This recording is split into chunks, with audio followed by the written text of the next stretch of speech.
Hello everybody, welcome to Roaming Speed.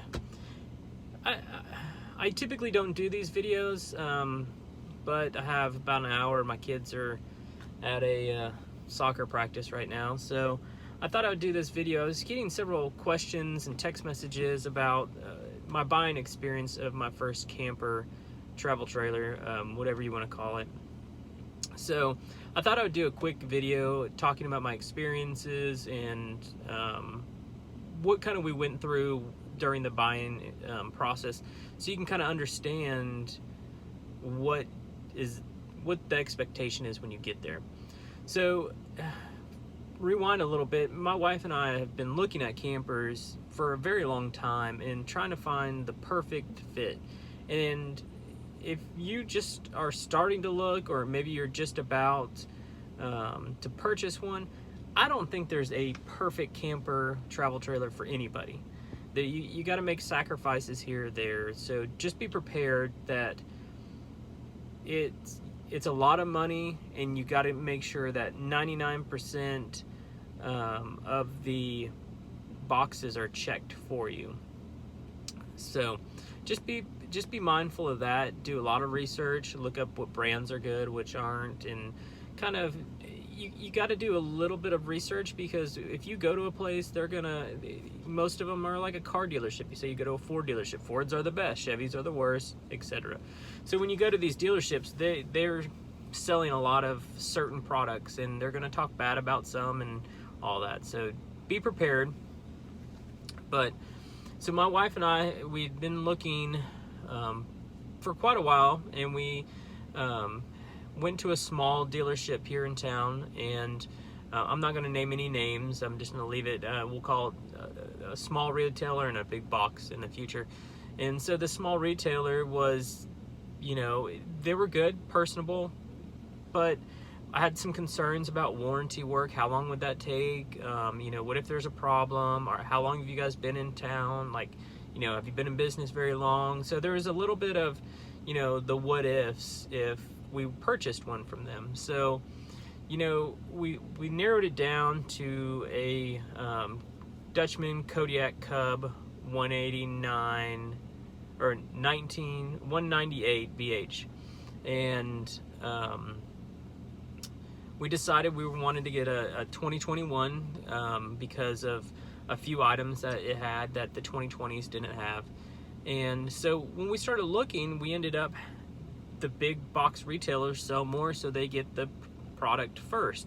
So we ended up calling. I found one online, and once I did that, it was sort of like buying a car. You do an online inquiry, and they call you. You talk about it, and my wife and I had not even stepped foot in this unit before I put a deposit down on it. So we negotiated a price and all that, and I put a deposit down. And it's just like buying a car, like I can be there on Tuesday. It's Friday today, but I can be there on Tuesday. And they said, all right, we'll take a deposit, we'll wait on you.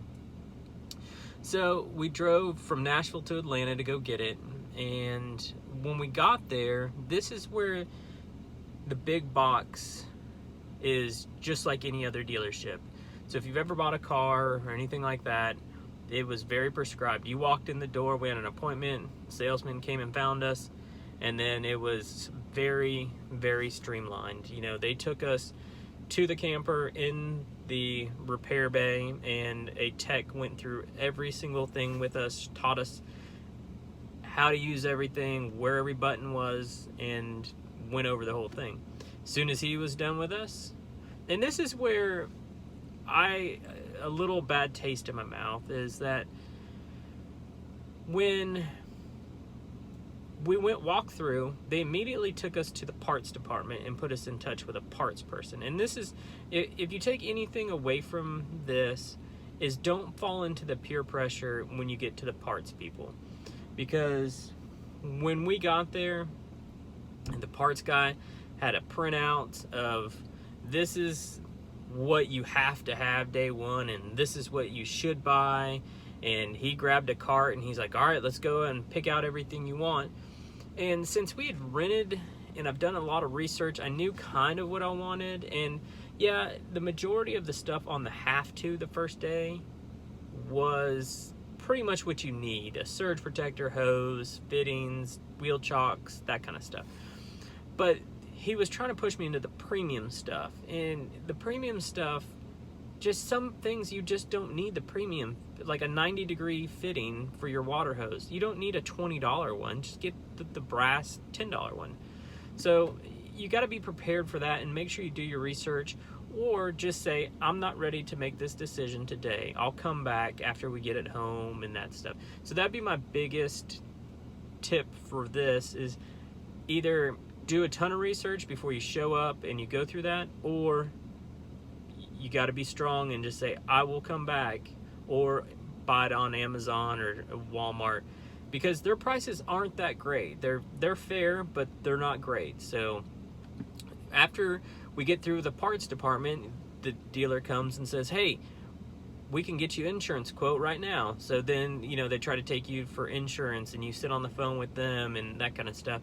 And so it's just like buying a car. Then you go to the finance department if you have the finance, and then sit through there and negotiate your monthly payments, and do you need the exterior protection plan, and do you need the tire plan, and this and that. So it's just like buying a car, and I didn't realize that. I don't think I thought it was going to be a little more informal in that, but no, the big box, they're dialed in. So be prepared, and bring your big boy pants to make the decisions and be able to tell them no, and don't let them upcharge you on things.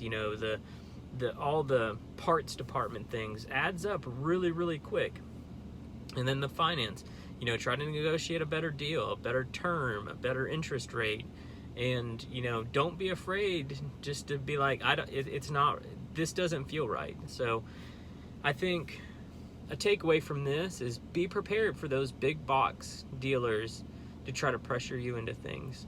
Be prepared to say no. Be prepared to walk away.